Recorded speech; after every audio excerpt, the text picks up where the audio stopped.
ETF index mutual funds నేర్చుకుని stock మార్కెట్లో రాణించాలనుకుంటున్నారా? వెంటనే ఈ నెంబర్కి కాల్ చేయండి. నమస్తే రమగారు. నమస్తే జయ. రమగారు, ఏదైనా జానపద గాథ చెప్తారా? ఒకటి 2 భాగాలు కథ చెప్తామా? తప్పకుండా. 3 భాగాలుగా కూడా చెప్పుకోవచ్చు దీన్ని మనం. ఓహో. పెద్ద కథ. పూర్వం అట వసంత నగరం అని ఒక రాజ్యం ఉంది. ఆ రాజుగారి పేరు అనంతవర్మ. ఆయనకి ఒక చక్కటి కూతురు ఉండేది, మధుమాల. ఎంతో చక్కగా ఉండేది.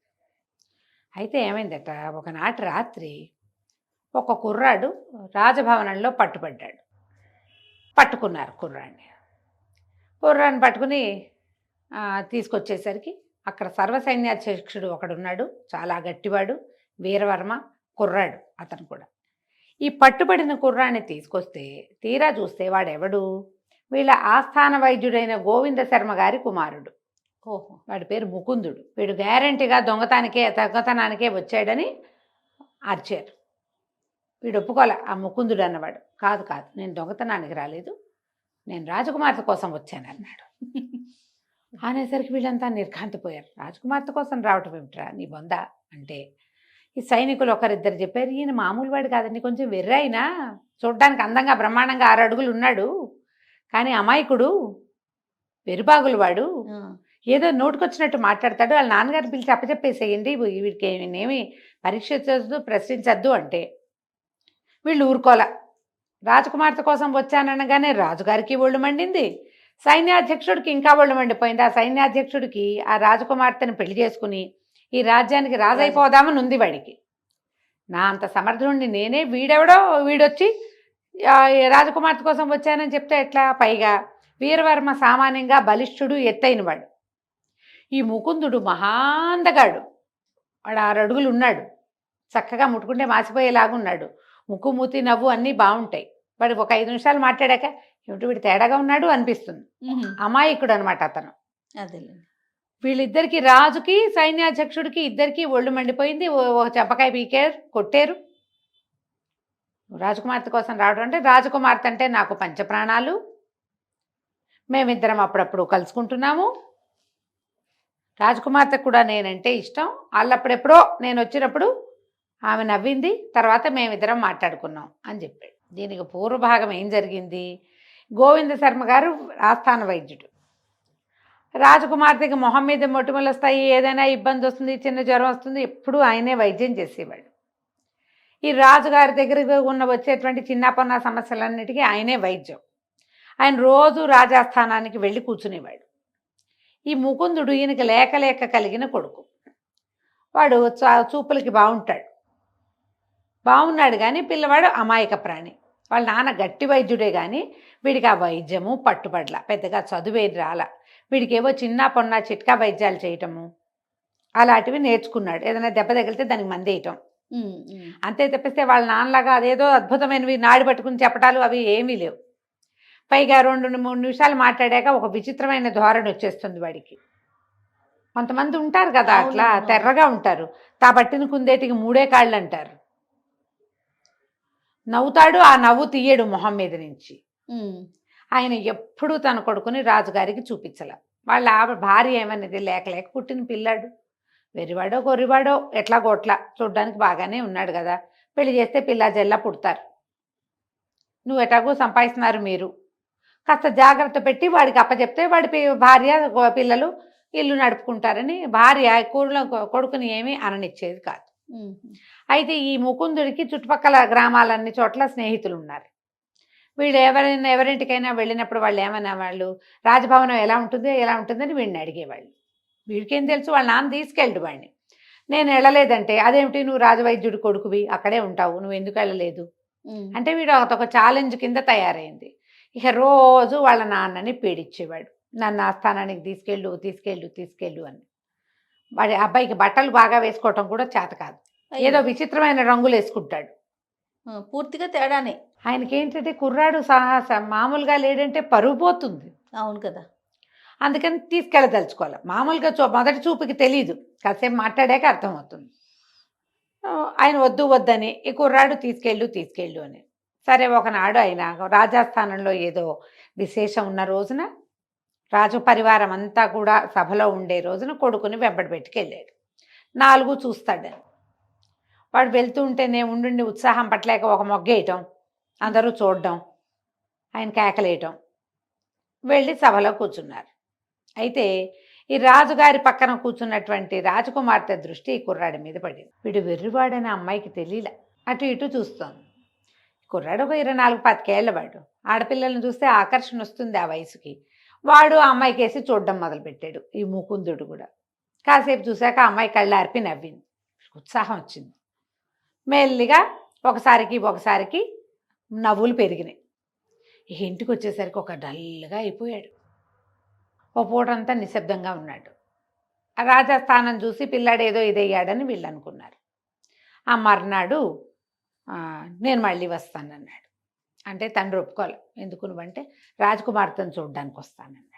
తండ్రి కేకలేసాడు, ఏం మాటలు రావంటే, కాదు రాజకుమార్తె నన్ను ప్రేమిస్తోంది నాన్న అని చెప్పి. తండ్రి నిర్ఘాంతపడి, ఏం మాటలు మాట్లాడుతున్నావురా, వెర్రా వికారమా నీకు? నిన్ను ప్రేమించటం ఏమిటి, నువ్వెప్పుడు కలిసావంటే నిన్న సభలో నన్ను చూసి నవ్వింది అంటే ఏదో అందరినీ చూసి నవ్వుతుంది, అలాగే నవ్వి ఉంటుంది. కాదు, 3 సార్లు నవ్వింది, నా వైపే చూసింది, మేమిద్దరం ఒకళ్ళనొకళ్ళు చూసుకున్నాం. రాజకుమార్తె అంటే నాకు ఇష్టం, నేను రాజకుమార్తెను చూడడానికి వస్తానంటాడు. ఇక ఆ అమ్మాయి మీద వ్యామోహం పెరిగిపోయింది వీడికి. తండ్రి కేకలేసాడు, ఒరే గట్టిగా మాట్లాడుకురా, ఎవరైనా వింటే ప్రమాదము, వాళ్ళెవరు మనమెవరు అని తండ్రి ఏం చెప్పినా వాడు వినలా. ఈ రాజకుమార్తె ఏ ఏ సమయాల్లో తోటలోకి వస్తుంది అవన్నీ తెలుసుకున్నాడు. నాన్నకి తెలియకుండా వెళ్ళి అప్పుడప్పుడు కలవటం మొదలుపెట్టాడు. వీడు నవ్వుతూ మాట్లాడే మాటలు ఆ అమ్మాయి పాజిటివ్గానే తీసుకుంది, కానీ వీడు అదేదో రకం అని అమ్మాయికి తెలియలే. వీడి వెరితనం అమ్మాయికి అర్థం కాలేదు. ప్రేమలో పడిపోయింది. ఆ కన్యావారైతే రూపం అన్నారు. వీడు చక్కగా ఉంటాడు, ప్రేమగా చూస్తాడు, అన్నీ నీ ఇష్టమే అంటాడు. ఆ కాయ కావాలంటే గబగబా చెట్టుకి కోసిచ్చేస్తాడు, ఆ పువ్వు కావాలంటే అవే కావాలమ్మా ఆడపిల్లలకి, ఇంకేం కావాలి, ఇంకేం అక్కర్లా. వీడు రేపొద్దున నాకు అన్నం పెడతాడా, రేపొద్దున నా రాజ్యం వీడు పరిపాలిస్తాడా, ఇలాంటివి ఏమో ఆలోచించరు. ప్రేమలో పడ్డారు. మధ్యలో ఏమైంది, రాజకుమార్తెకి ఏదో కొంచెం జలుబు చేసింది. ఆ అమ్మాయి తోటలకి దొడ్లోకి రాల. వీడు రాజకుమార్తెను చూడడానికి అంతఃపురంలోకి వెళ్ళిపోయాడు. మేమిద్దరం ప్రేమించుకుంటున్నామని రాజుగారికి చెప్పేశాడు. రాజుకు పిచ్చి పిచ్చి కోపం వచ్చింది. వీడిని బంధించండి, గోవింద శర్మని పిలవండి అన్నాడు. గోవింద శర్మ వచ్చాడు. పిల్లాడేమో, ఒరే వాళ్ళ నాన్న ఎంత సైగ చేసినా నోరు మూసుకోరా అన్నా వీడు ఊరుకోడు. మేమిద్దరం ప్రేమించుకున్నాం, ఫలానా అప్పుడు కలిసాం, ఇప్పుడు కలిసాం, అవన్నీ లిస్ట్ ఇచ్చేసాడు. రాజుకు ఒళ్ళు మండిపోయింది. చంపేయండి వీడిని అన్నాడు. ఇక గోవింద శర్మ గారు కాళ్ళ వెళ్ళా పడిపోయాడు. ఇన్నేళ్లుగా మా తరతరాలుగా మేము వైద్యం చేసాం, చంపేయకండి, నా కొడుకుని వదిలిపెట్టండి అంటే వీరవర్మ అన్నాడు, పోన్లేండి వెర్రివాడు, వీడిని అడవిలోకి తీసుకెళ్ళి కాళ్ళు నరికేద్దాం, అదొక శిక్ష. గోవింద శర్మ గారు అతని బదులు గోవింద శర్మని జైల్లో పెట్టాలి. ఓహో, ఈయన ఒప్పుకున్నాడు. చంపేయద్దు, ఎట్లా కొట్లా బతికించి ఉంచండి అంటే గోవింద శర్మ గారిని వచ్చారు సాల్లో పడేసి ముకుందుడిని తీసుకెళ్ళి అడవిలో పారేసి వాడి 2 కాళ్ళు నరికేసి వెళ్ళిపోయారు సైనికులు. వాడు అడవిలో పడున్నాడు. ఏం చేస్తారు? నరికేయటానికి వచ్చినటువంటి తలార్లలో ఒకడు ఏం చేశాడంటే, ఈ గోవింద శర్మ గారు వాడి పిల్లల్ని కాపాడాడు వైద్యం చేసి. వాడు కొంత ఆహారము కొంత ధనము వచ్చేటప్పుడే పట్టుకొచ్చి, బాబు ఇక్కడ పెడుతున్నా, ఎట్లా కొట్లా బతికిపోనాయన, మీ అమ్మ బెంగ పెట్టుకుని చచ్చిపోతుంది, నువ్వు బతికే ఉండటానికి ఒక ఆసరా ఉంటుందని అవేవో అప్పచెప్పేసి వెళ్ళిపోయారు. గోవింద శర్మ గారు జైల్లో పడిపోయాడు. ఈ వీరవర్మ ఏం చేశాడు, ఎప్పుడైతే రాజకుమార్తె ముకుందుడితోటి ప్రేమలో పడిందని అతని వాడే చెప్పాడు, అది నిజమో అబద్ధమో, కానీ నిప్పులేందే పొగొస్తుందా? పైగా మాటలు మార్చి చెప్పేవాడు కాదు, ఏదుంటే అది చెప్పేస్తాడు. అంటే ఇది నిజమే, ఇవాళ ఇది అయ్యింది, రేపు ఇంకో ఏమవుతుందో అని చెప్పి రాజుని అడిగాడు. ఈ రాజకుమార్తెనిచ్చి పెళ్లి చేయండి, ఈ రాజ్యానికి నేను రాజు అవుతాను అంటే రాజు పళ్ళు రాలగొట్టేస్తానన్నాడు. పిచ్చి వేషాలు వేయద్దు, నీ జాతి ఏంటి మా జాతి ఏంటి, క్షత్రియ నేను పెళ్లి చేసుకోవాలంటే క్షత్రియుడు కావాలి, నువ్వు క్షత్రియుడు కాదు, లేదా నువ్వు క్షత్రియుడు అయినా నీ సంగతి మాకు చాలదు అనేసరికల ఈయన ఏమన్నాడు, ఈ సైన్యాధిపతి వీరవర్మ సైనికుల్ని పిలిచి, గోవింద శర్మ గారికి తోచట్లేదుట, రాజుగారు తీసుకెళ్ళి అక్కడ కూర్చోబెట్టండి అన్నాడు. రాజు నిర్ఘాంతపై చూస్తుండగానే సైనికులు తీసుకెళ్ళి రాజుగారిని చెరసాల్లో బారేశారు. ఇక రాజకుమార్తె ఒంటరిగా దొరికేసింది. ఈ రాజ్యంలో కథ ఇదా. ఈ కాళ్ళు నరకబడి అక్కడ పడేసున్న ముకుందుడు అటా పడున్నాడు. కాళ్ళు నొప్పులు మండిపోతున్నాయి, నెత్తురు గారిపోతుంది. ఇక అడుగు పడదు. ఉమ్. ఏ రకంగా నేను నడవగలను? అడవిలో ఎక్కడికైనా వెళ్ళి బతకాలంటే కాళ్ళు కాళ్ళు ఉండాలి. ఉండాలి కదా. చేయి లేకపోయినా బతకచ్చు. ఒక చేయి పోయిందనుకో, ఓ చెయ్యి ఓ కాలు కాకుండా 2 కాళ్ళు నరికేశారు. అయ్యి వికలాంగుండి అయిపోయాను నేను. వాడు ఏడుస్తూ పడున్నాడు. కాసేపటికి పిచ్చి దాహం వేసేస్తోంది. ఏం చెయ్యాలో తెలియదు. అటా పడుంటే ఇంతలో ఏమైంది, ఏదో పెద్దగా కిచకిచ కిచ అనే శబ్దం అయ్యి ఒక పక్షి ఒకటి పరిగెత్తుకుంటూ వచ్చి ఇతని దగ్గర పడిపోయింది. ఎక్కడి నుంచో చిన్న పక్షి, పెద్ద తోక, చాలా కుచ్చుకుచ్చుగా ఉంది. దానికి వెనకకి అంత పుల్ల దిగి ఉంది వెనక భాగంలో. అయ్యో అని దాని దగ్గరికి తీసుకున్నాడు. ఆ పక్షి వెంటనే ఏం చెప్పింది, విచిత్రంగా మాట్లాడింది.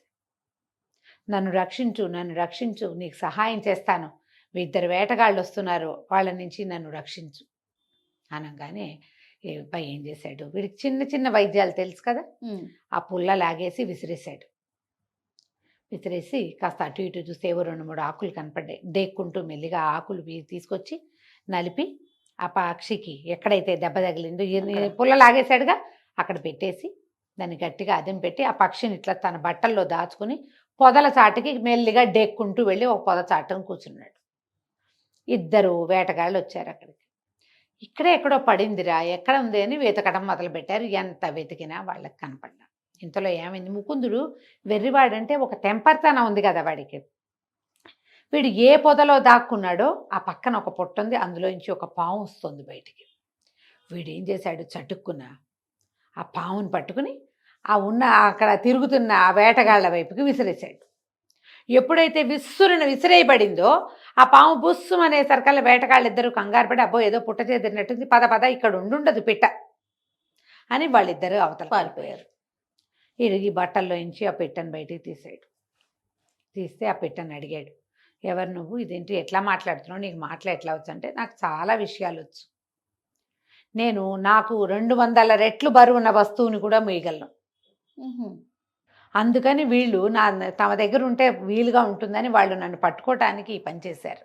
నాకు చాలా శక్తులు ఉన్నాయి, నేను ఎక్కడి నుంచైనా ఏదైనా చేసేయగలను.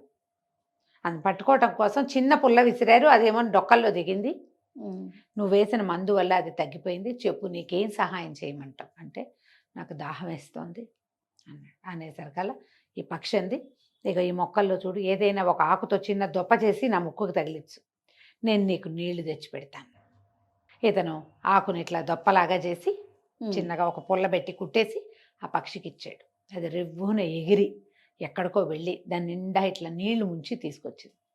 నీళ్లు తాగేసరికి ప్రాణం వచ్చింది. ఇలా ఏం జరిగింది ఏమిటి అంటే, అప్పుడు చెప్పాడు దుఃఖిస్తూ, నేనేం చేయను, రాజకుమార్తెను ఎంతో ప్రేమించాను మధుమాలని, రాజుగారేమో నా కాళ్ళు నరికించేశాడు, ఇక్కడ పడేశారు, మా నాన్న జైల్లో ఉన్నాడు, నన్ను వెరుబాగులు వాడు అంటారు వాళ్ళంతా, నేను రాజకుమార్తెను ప్రేమించా, రాజకుమార్తె కావాలి నాకు, ఈ కాళ్ళు కావాలి కాదు, వాడికి రాజకుమార్తె కావాలి అనేసరికి పక్షి నవ్వింది. అయితే నీ కాళ్ళు వస్తాయి, రాజకుమార్తె వస్తుంది. ఇక్కడికి చాలా దూరంలో ఒక ఆశ్రమం ఉంది, అక్కడ సుమాలిని అని, సుమమాలిని అనేటువంటి ఒక తపస్విని ఒక అమ్మాయి ఉంటుంది, ఆమెను చూడు, ఆమె నీకు కాళ్ళు వచ్చేలా చేస్తుంది, రాజకుమార్తె దక్కేలాగా చేస్తుంది అనేసరికల్లా వీడు ఏడ్చాడు. నేనేలా వెళ్తాను, ఈ కాళ్ళే లేవు కదా, ఎట్టా వెళ్ళగలను అంటే, ఇది నవ్వింది పిట్ట, ఒక పని చేయి, నిన్ను నేను అక్కడికి తీసుకెళ్తా, ఇక్కడ ఉన్నవి చెట్ల నుంచి తాళ్ళు ఆకులు వాటన్నిటినీ చేసి ఒక ఉయ్యాలలాగా చేసుకో, నువ్వు అందులో కూర్చో, నేను నిన్ను మోసుకెళ్తా.